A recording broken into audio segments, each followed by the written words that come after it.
God's evening, people. So, a lot of times I don't really know what I want to talk about when I get in front of this camera.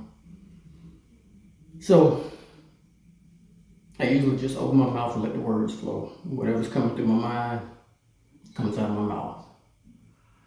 But today, I don't know what I'm going to say, but I know what I want to talk about.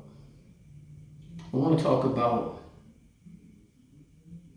the rampant hate that continues to divide this country. And I'm speaking specifically about the attack on the Asians across America and what happened in Atlanta. Now, I was just watching the news, and the young man who committed the murders claims that he was trying to eliminate a source of his sexual addiction. Excuse my language, but I'm calling bullshit.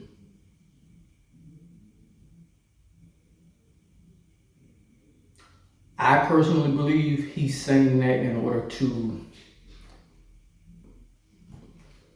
find a way around being charged with a hate crime. And it seems to be working. But, I saw someone post on Facebook, stop the hate. Stop the hate against Asians or something to that effect. And someone else commented, it's sad that we even have to say that. And I agree, it's sad that we even have to say that. It's sad that we have to say, stop the hate against Asians, stop the hate against African Americans, stop the hate against Muslims, stop the hate against Caucasians, stop the hate against everybody. It's sad that we have to say that.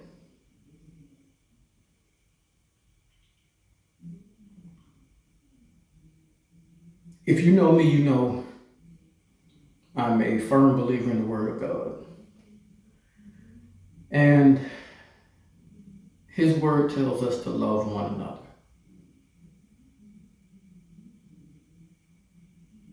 The greatest of His directives is love.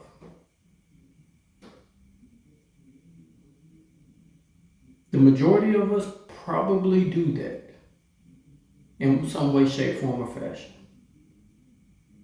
But those few who don't, it's devastating. And those few who don't take the lives of so many others.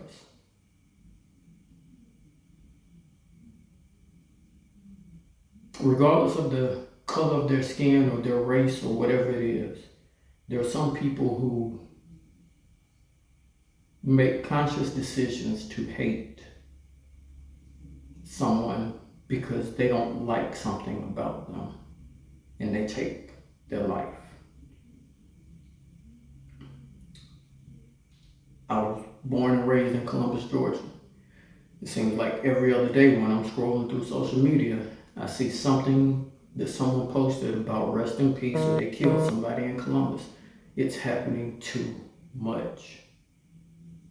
And they're doing it because they don't like somebody. We can't just keep killing people because we don't like them. If you don't like them, just stay away from them.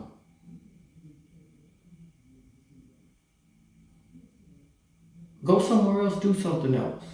Separate yourself from what you don't like. But at the end of the day, you're going to have to answer to God. All this killing that people are doing, they may face the judicial system here, but there's nothing compared to the judicial system that you'll face when it's time to determine your eternity. So you want to spend your free life locked up in prison because you didn't like somebody. And now you got to face the ultimate decision when it's time to determine your eternity.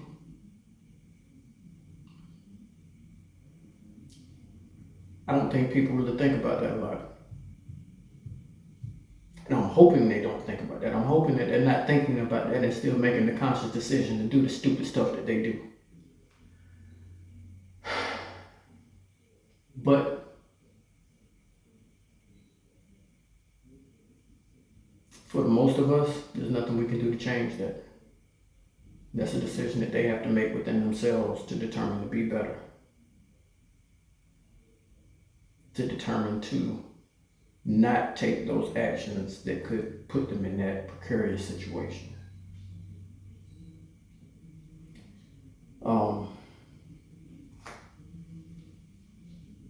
I guess my message today is find a way to love. Stop looking for a reason to hate. Somebody's going to be better than you. Somebody's going to be stronger than you, have more money than you, look better than you. Somebody's going to disrespect you. Things like that will happen.